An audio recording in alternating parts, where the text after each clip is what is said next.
Nmap is a great tool used for scanning the ports of a system and finding open ports. So here I'm going to use Nmap-T. -T stands for time, and it is related to the speed of the scanning of Nmap.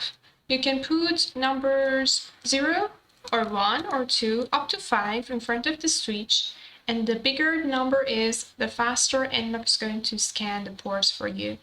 I do not really recommend you to use number 5, although Nmap is going to be the fastest in this situation, but it may skip some open ports, and I don't want to decrease the accuracy of Nmap. So because of this, I'm going to use -T, number 4, -P-, and this switch will help us in order to scan all of the ports that we want. If you do not want to scan all of the ports, you can just scan the desired ports like this. You can use -P and just type the ports that you want to scan like this. Or you wanna maybe scan 139, 445, 443, etc. And it will help you to just scan it.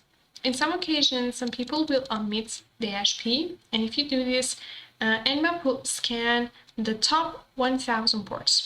So in this example, I'm going to use -P- because I want Nmap to scan all of the ports.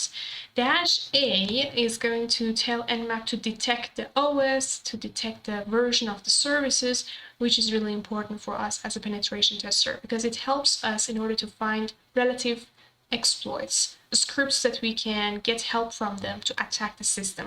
So we need to know the version of the services running on the system, the type of them, and etc. So for that, I'm going to use -A. And at the end, you're going to just mention the IP address of the system that you wanna scan it. In this occasion, I'm going to scan my virtual machine here. It's turned on, and I'm going to scan that. The IP address is this. I'm going to hit enter until Nmap is trying to scan the ports. I'm going to explain that why exactly do we scan the ports of a system? Because we want to get information about the type of the services that are running on that system. So if we know what kind of services are running, it will help us to get information about those services, to find weaknesses and vulnerabilities, and to attack them. It will help us in order to attack those. And here we have gotten the information. So let's just have a look. Here we have gotten 4-column: port, state, service, and version. So in the column port, we have gotten a bunch of ports here: 22, 80, 111, etc. And we have gotten the state of them. So for example, 22 is opened, and on this port we have the service SSH service with this version. So the version of this SSH is OpenSSH 2.9p2, and it's going to be really important further. So the version is going to be really important for us as a penetration tester. So always try to use -A. And here we have gotten another port opened, 80, which can tell me that, hey, this machine is kind of web server because it's running HTTP service, and also the port is opened. And also it's going to mention the framework, and it's using Apache, so I can guess that maybe the PHP is running on this system. It's also detecting the OS, and here the OS is Linux, Red Hat, that's the name of the OS. And we have gotten some also detailed information about the version, which is going to be really important for attacking the system.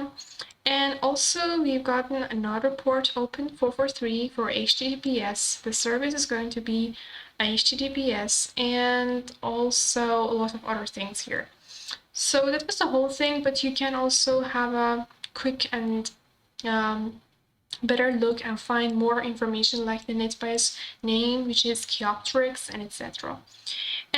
There is also another point that I want to mention here, and sometimes you're scanning a machine, that machine is online, but it notices that somebody is scanning its ports, so it will not respond to the requests that Nmap is just making.